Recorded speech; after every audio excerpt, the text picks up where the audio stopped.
Ada jurus kaya ketiga, yaitu berinvestasi. Setelah punya profesi yang mahal karena ilmunya tinggi, pengalamannya banyak, networknya besar dan powerful, waktunya banyak, itu yang pertama. Yang kedua adalah berbisnis, yang masuk kategori bisnis impian, yang dikerjakan dengan tim yang tepat karakternya. Semua harus masuk rumus 1, 2, 3. Dan yang ketiga, yang terakhir adalah berinvestasi. Kalau bisnis memberikan sebagian waktu dan sebagian uang, kalau berinvestasi adalah semuanya Anda masuk berupa uang. Manajemen masuk? Iya, kalau Anda memiliki lebih dari 21% saham. Bisa meletakkan seseorang namun belum bisa mewarnai manajemen. Tapi di atas 40% baru Anda bisa mewarnai manajemen. Di bawah 21% pasrah saja dengan manajemen organisasi tersebut.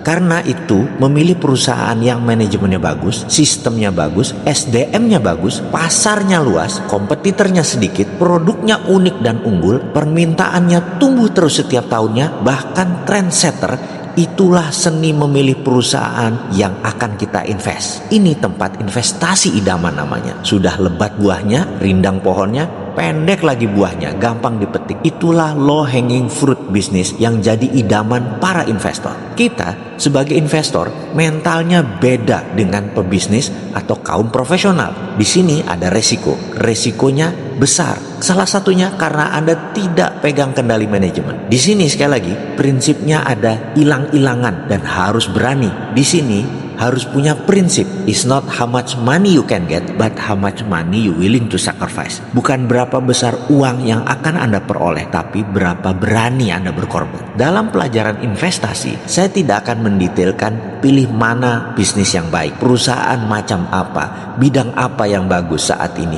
dan lain sebagainya. Selama Anda bermental juara, visioner, berani ambil resiko, maka throw the dice, sikat saja. Di sisi lain, saya ada cerita bentuk investasi lain mungkin bisa menjadi masukan. Saya memiliki sepupu yang cukup pintar sekolahnya. 15 tahun yang lalu saya putuskan dia sekolah di Australia, di Perth, untuk mengambil S1-nya. Biasa per bulan saya udah hitung living cost-nya waktu itu kira-kira 1.000 Aussie dollar. Bagi saya sangguplah 4 tahun membiayai dia. Lalu biaya sekolah per semester kira-kira 8.000 Aussie dollar. Oke juga, nggak masalah. Saya sanggup waktu itu. Setibanya di Perth, saya suruh dia cari rumah 3 atau 4 kamar yang jaraknya 30 menitan paling jauh dari kampusnya. Dan akhirnya dapat sebuah rumah yang sangat bagus. 15 menit kira-kira dari kampus. Cukup dekat. Daerahnya bagus, keren, aman. Harga rumahnya kira-kira 120.000 Aussie dollar. Saya kemudian bayar. Saya beli rumah tersebut. Saya DP 20.000 dolar. Lalu cicilannya 2.000 dolar per bulan. Saya minta sepupu saya tadi cari roommate. Dapatlah dia 3 anak Indonesia dan terkumpullah 2.000 dolar. Terbayar. Jadi praktis saya tidak membayarkan uang bulanan tersebut karena dari uang rental tadi 2.000-nya langsung buat cicilan, Bang. Singkat cerita, dia selesai sekolah. Rumah masih disewain ke anak-anak Indonesia yang sekolah di sana. Dan 2 tahun kemudian saya jual rumah tersebut yang cicilannya selama 6 tahun